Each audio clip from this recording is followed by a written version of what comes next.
Jadi direktur itu juga harus mempunyai akun Cortex pribadinya dan sertifikat digital. Ada nggak sih Bang Acen perbedaannya antara SPT yang sebelumnya tahun pajak 2024 ke bawah ya, Iya. dengan nanti pelaporan melalui Cortex? Oh, langsung kita spill nih Mbak Ratri ya? Boleh, Oke. tapi kayaknya pelan-pelan biar ada yang nyatet.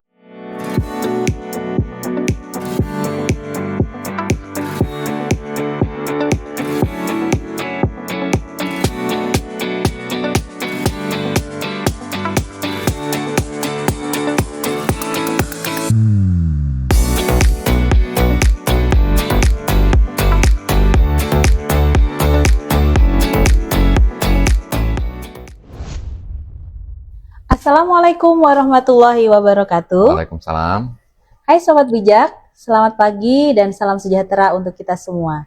Apa kabar Sobat Bijak hari ini? Semoga Sobat Bijak dimanapun berada selalu dalam keadaan sehat dan juga bahagia tentunya ya Bang ya. Iya.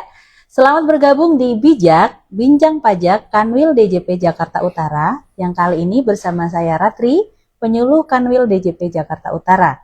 Dan tentunya saya tidak sendiri, bersama saya telah hadir juga Bang Acen. Ya, terima Apa kabar kasih. Bang Acen? Sungguh luar biasa. Sehat ya? Sehat, sampai Iya. sekarang sehat. Alhamdulillah. Nah, baik, seperti biasanya di Bincang Pajak kali ini, selama kurang lebih 30 menit ke depan, kami akan menemani Sobat Bijak untuk menyampaikan terkait serba-serbi pelaporan SPT tahunan Iya. melalui Cortex. Benar. Ini untuk yang badan ya Bang Iya, ya? benar Ya. Mbak. Jadi yang mana untuk tahun pajak 2025 sudah harus menggunakan Cortex. Dan sebagai informasi juga, mulai bulan September kemarin, secara serentak seluruh unit vertikal di Direktorat Jenderal Pajak Iya, sudah mulai mengedukasi ya ke wajib Iya. pajak. memberikan pelatihan Ya, ya. betul, yang terdaftar di wilayah kerjanya, termasuk di Kanwil DJP Jakarta Utara. Oke, iya, Oke. iya benar. Nah, Sobat Bijak, seperti kita ketahui bahwa sejak 1 Januari 2025, DJP telah meluncurkan sistem baru yang diberi nama Cortex Cortex, DJP. iya. Ya. Untuk melayani seluruh administrasi perpajakan, salah satunya adalah pelaporan SPT tahunan pajak penghasilan. Dalam pelaporan SPT tahunan tahun pajak 2025, ini tentunya sangat berbeda ya dari tahun sebelumnya. Iya. Yang awalnya kita dulu menggunakan e-filing ya Bang ya. E-filing, Yes, e-form ya. ya. Nah, sudah menjadi sistem Cortex dan tentunya terdapat beberapa perbedaan ya Bang Pasti ya. ada perbedaannya. Dari mekanisme pelaporannya dan juga formulirnya tentunya ya. Oke, tanpa berlama-lama yuk kita bahas satu persatu nih Bang Acen. Iya, kita Nah, bahas sama-sama ya. Yes. Sebelum kita membahas lebih lanjut nih Bang Acen, tentunya kita harus sampaikan dulu nih apa sih sebenarnya dasar hukum kita untuk menyampaikan SPT tahunan pajak penghasilan via Cortex ini. Baik. Silahkan Bang Acen. Baik. Terima kasih Mbak Ratri. Yes. Sobat Bijak, terima kasih. Seperti tadi udah disampaikan oleh Mbak Ratri bahwa untuk tahun pajak 2025 yang nanti akan kita start di 1 Januari 2026 ya Mbak Ratri ya. Yes. Kita sudah memasuki pelaporan dengan sistem Cortex ya. Ya. Sobat Bijak, jika bicara soal dasar hukum ya, tentunya semua harus ada rujukan dasar hukumnya yang mendasari ya, dalam hal ini pelaporan SPT tahunan PPh pajak penghasilan. Ya. Juga ada dasar hukumnya itu, Mbak Ratri dan Sobat Bijak. Yang pertama, ada Undang-Undang Nomor 6 Tahun 83, sebagaimana kita tahu, dan Undang-Undang Nomor 7 Tahun 83. Yang dua-duanya itu, Sobat Bijak, telah diubah, yaitu perubahan terakhir, yaitu Undang-Undang Nomor 6 Tahun 2023. Oke.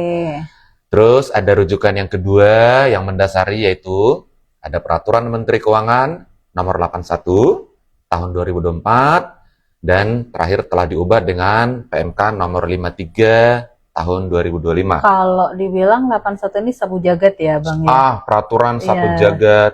Menggabungkan semua tebal peraturan ya yang Mbak ada. ya. Iya, betul. Itu terkait tentang dimulainya atau pelaksanaan sistem inti administrasi perpajakan Yes, yang kita betul. sebut dengan Cortex. Cortex.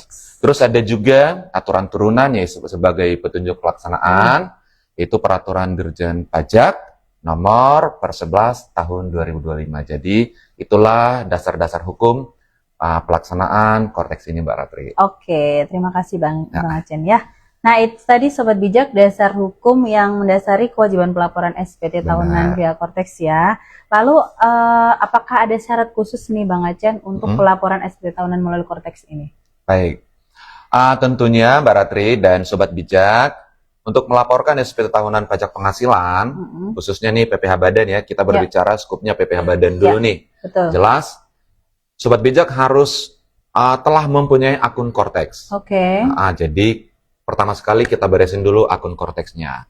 Itu supaya kita dapat mengakses Kortex ini. Dan bukan hanya akun Kortex Badan saja ya, karena sebagaimana kita tahu, untuk SPT tahunan PPh Badan, yang bertanda tangan itu adalah penanggung jawab, atau kita sebut dengan PIC. Secara umum adalah direktur badan itu atau direktur perusahaan itu. Jadi direktur itu juga harus mempunyai akun Kortex pribadinya dan sertifikat digital. Apa itu sertifikat digital? Yaitu nanti untuk keperluan menandatangani secara elektronik pelaporan SPT tahunan PPh Badan tersebut. Jadi bisa dibilang Kortex ini tuh rumah baru kita ya. Benar Mbak. Ya, dan untuk bisa masuk ke rumah baru, maka harus punya kunci. Harus ada kunci Betul. untuk membukanya ya. Kuncinya itu aktivasi akun dan juga registrasi, mungkin yang belum registrasi, dan satu lagi sertifikat digital. Tepat gitu ya. sekali, Mbak. Sebagai informasi untuk kawan Sobat Bijak semua, bahwa untuk tata cara aktivasi akun Kortex dan permohonan sertifikat digital atau kode otorisasi, ini di episode sebelumnya sudah kita bahas ya Bang ya. Jadi episode yang tayangan sebelumnya ya Mbak Ratri ya. Jadi Sobat Bijak bisa buka-buka atau follow akun kami ya di @pajakjakut. Atau Sobat Bijak juga bisa menyimak di YouTube Ditjen Pajak RI itu juga sudah ada ya video tutorialnya. Nah, Bang Acen, tadi kunci rumahnya sudah ada nih ya, akunnya sudah ada, kode otorisasinya sudah ada. Kemudian apa sih yang harus disiapkan nih Bang Acen? Tentu kalau mau lapor SPT kita harus menyiapkan sesuatu dong. Nah, itu apa itu Bang Acen? Nah, benar nih Mbak Ratri dan Sobat Bijak, kalau kita tadi berbicara kunci rumah ya, supaya kita bisa buka pintu rumahnya, kita harus, kita ingin tahu dong, lihat apa yang di rumah dan apa yang mau kita bawa ke dalam rumah itu. Betul sekali. Nah, Sobat Bijak, ada beberapa yang harus kita persiapkan untuk pelaporan SPT tahunan ya secara umum PPh Badan ini Mbak Ratri ya. Yang pertama itu ada dokumen-dokumen yang harus kita siapkan. Idealnya itu ada laporan keuangan, seperti neraca, laporan rugi laba. Terus kita juga harus mempersiapkan jika memang ada bukti-bukti pendukung, seperti daftar penyusutan atau amortisasi, daftar piutang, daftar utang, dan persediaan-persediaannya. Jika memang ada juga, kita harus mempersiapkan bukti pemotongan pemungutan pajak, yaitu nanti ada kaitannya untuk kredit pajak PPh ya. Pengurang PPh ya. Pengurang. Ada PPh 23, ada PPh 22, atau kredit yang lain ya. Terus ada juga bukti-bukti penyetoran, seperti PPh pasal 25, PPh final, dan PPh lain yang selama ini telah disetor sendiri. Terus ada juga dokumen dalam bentuk PDF, yang nanti harus diunggah dalam kolom lampiran. Ada yang wajib diunggah nanti nih, ya seperti laporan keuangan Mbak Ratri. Benar, bentuknya PDF ya Bang ya. Tapi formatnya itu harus PDF. Siap. Selanjutnya, kita tentunya juga harus melakukan penghitungan pajak. Yaitu rekonsiliasi fiskal, yang biasanya ada rekonsiliasi fiskal positif ataupun negatif. Terus, kita harus memperhitungkan penghasilan kena pajaknya. Selanjutnya juga kita harus memperhitungkan PPh terhutang nih Mbak Ratri.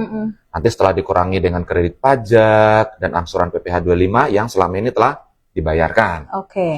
Dan yang gak kalah pentingnya itu satu lagi, karena Kortex ini berbasis web ya, Mbak Ratri dan Sobat Bijak, pastikan kita harus ada koneksi internetnya, atau nanti browsernya itu harus stabil nih. Jadi pastikan ya kita harus terhubung ke internet. Ya, begitu Sobat Bijak. Nah, itu tadi yang harus dipersiapkan ya Sobat Bijak ketika kita melaporkan SPT tahunan PPh Badan melalui Kortex.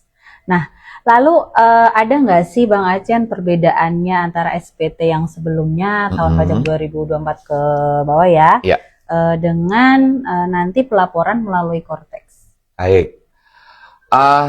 Terima kasih Mbak Ratri dan Sobat Bijak. Kalau ditanya tadi perbedaan, pasti ada perbedaan. Jadi di Cortex ini ada 6 hal yang baru. Ini kita sebut baru nih. Oke, di-spill dulu ya Iya. Bang Acen ya. Benar, ada 6 hal yang baru terkait pelaporan 6. 6 Ya. poin terkait pelaporan SPT tahunan PPh Badan. Ya.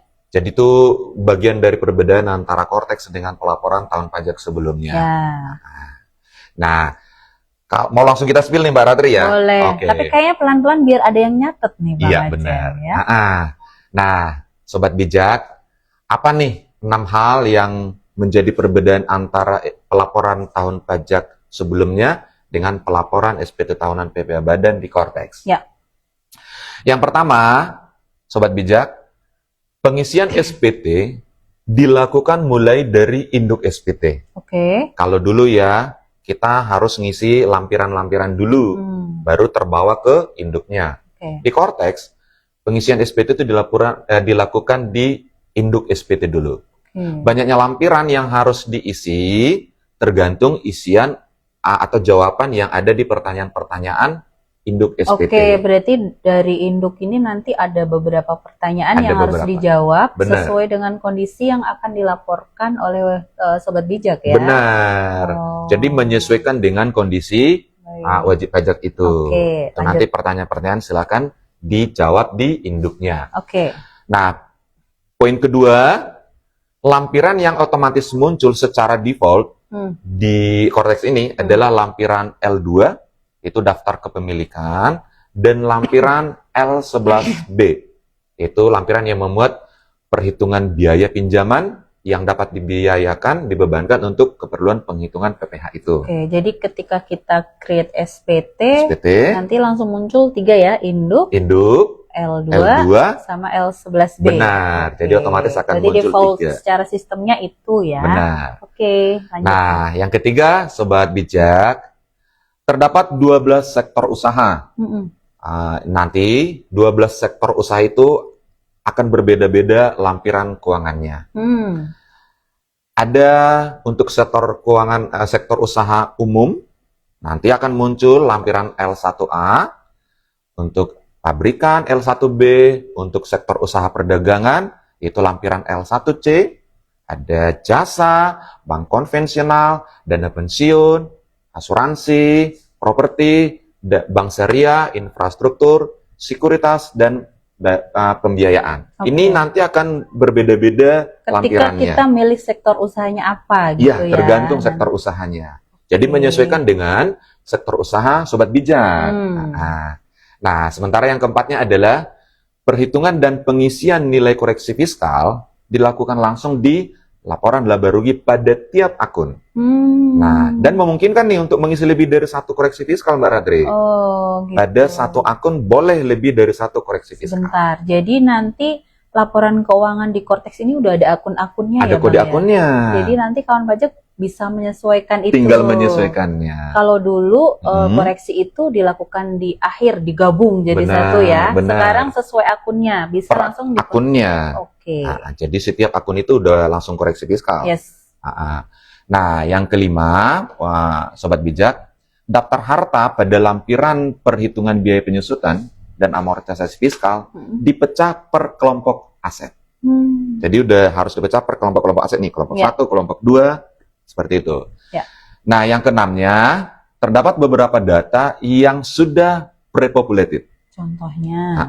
Misalnya, untuk kredit bukti potong PPh pasal 22, pasal 23. Ya. Nanti bukti potong itu akan otomatis pre-populated. Karena Sobat Bijak sudah melaporkan SPT unifikasi ya. Benar. Tentunya ketika sudah terbit bukti potong langsung masuk ke lawan transaksinya. Lawan transaksi. Jadi nggak input satu-satu ya, Bang, ya? Nggak input manual lagi. Siap. Jadi itu secara umum perbedaan-perbedaannya. Oke, clear ya. Ada 6 tadi ya Ada 6. perbedaannya ya, Bang ya. Iya. Nah, Itu tadi Sobat Bijak, ada 6 hal baru dalam pelaporan SPT tahunan Badan melalui Korteks ya. Ada yang menarik nih Bang Acen tadi, penjelasan Bang Acen tadi itu ada yang menarik. Bang Acen tadi sudah menyebutkan ada 12 sektor. Ada 12 sektor usaha. Ya, yang nantinya akan mempengaruhi laporan keuangan yang muncul di Korteks nanti ya. Nah, kalau Sobat Bijak nih Bang Acen, lebih dari satu usahanya, nanti apakah lampiran L1 tadi muncul 2 atau bagaimana Bang Acen? Mbak Ratri, Sobat Bijak ini pertanyaannya menarik nih. Jika ternyata Sobat Bijak itu ternyata bisnisnya ada 2 sektor gitu ya, atau lebih dari situ. Lebih. Karena kan kita tidak bisa membatasi usaha aja, Sobat Bijak ya. Benar, ini menarik. Nah, perannya kalau seperti itu, tentunya kita tidak bisa memilih lebih dari satu. Tidak bisa. Jadi Sobat Bijak nanti harus memilih sektor mana yang paling dominan. Jadi kalau misalnya ada lebih dari satu, Sobat Bijak harus menentukan mana sektor usaha yang dominan di bisnis Sobat Bijak itu. Sehingga itu nanti akan menentukan jenis sektor laporan keuangan yang nanti untuk dipilih pada saat pelaporannya. Nah, jadi mana yang paling dominan. Jadi harus memilih sektor yang paling dominan, yang paling utamanya ya. Benar, nah, Mbak Ratri. Pasti nanti banyak yang menanyakan nih Bang Acen terkait dengan inputan data penyusutan ya. Data penyusutan. Atas aset. Nah, pasti kalau Sobat Bijak yang PPH Badan ini tentunya banyak dong asetnya. Nah, ada nggak sih file yang harus diimpor atau ada mekanisme impornya nggak sih untuk yang banyak-banyak ini yang penyusutan itu Bang Acen? Ya, Mbak Ratri dan Sobat Bijak, kita sangat memahami mungkin Sobat Bijak itu asetnya banyak ya. Kelompok-kelompoknya, kelompok 1 mungkin banyak. Karena kalau yang sebelumnya itu ada Bang. Ada ya, Nah, Mbak Ratri, dan di Korteks pun itu kita akomodir, silakan untuk aset-aset yang banyak bisa melakukan impor data. Jadi ada DJP itu sudah menyiapkan untuk file impor. Nanti siapkan dulu filenya. Terus file itu bisa Sobat Bijak ambil di mana? Nanti Sobat Bijak bisa akses download di webnya atau laman pajak.go.id. Sudah ada di sana ya. Jadi bisa dicek nanti mana update yang paling terakhir untuk file-file impor itu. Jadi satu sama yang unifikasi kali ya? Iya, benar. Betul ya? Benar. Baik, Sobat Bijak, jadi nggak perlu khawatir, ternyata ada ya file impornya. Jadi tidak perlu khawatir lagi, sudah tersedia file impornya di laman pajak.go.id. Tadi juga sempat disebutkan nih Bang Acen, bahwa ada beberapa data yang terpopulated secara otomatis ya. Nah, yaitu terkait bukti potong yang nantinya mungkin bisa mempengaruhi atau mengurangi kredit PPH terutangnya ya. Karena jadi kredit pajak ya. Nah, ini kan pasti untuk beberapa perusahaan yang transisinya banyak sekali data bukti potongnya. Nah, cara ngeceknya bagaimana Bang Acen? Nah, kalau nanti langsung otomatis bingung banget ini. Langsung muncul banyak gitu ya Mbak Ratri ya? Benar Sobat Bijak, ini pertanyaannya juga bagus juga. Jadi lampiran bukti potong yang terpopulated nanti itu disediakan, Korteks itu menyediakan mekanisme ekspor data dalam bentuk file Excel. Jadi Sobat Bijak bisa melakukan pengecekan dulu nih, terlebih dahulu dicek dulu bukti potong mana yang memang selama ini terkait dengan usaha-usaha atau perusahaan si Sobat Bijak nih.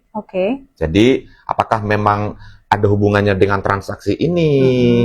Nah, nanti itu digunakan sebagai kredit pajak ya Mbak Ratri ya. Lalu bagaimana dengan data yang tidak sesuai? Kan ini pertanyaannya ya. Sobat Bijak bisa melakukan penyesuaian dengan cara edit atau menghapus bukti potong yang yang dirasa Sobat Bijak bukan bagian dari transaksinya gitu. Jadi Sobat Bijak masih bisa melihat mana yang menjadi kredit saya, mana yang bukan kredit saya gitu. Sobat Bijak, tidak terasa kita sudah 30 menit menemani Sobat Bijak semua untuk membahas terkait serba-serbi pelaporan SPT tahunan via Korteks ya Bang Acen ya.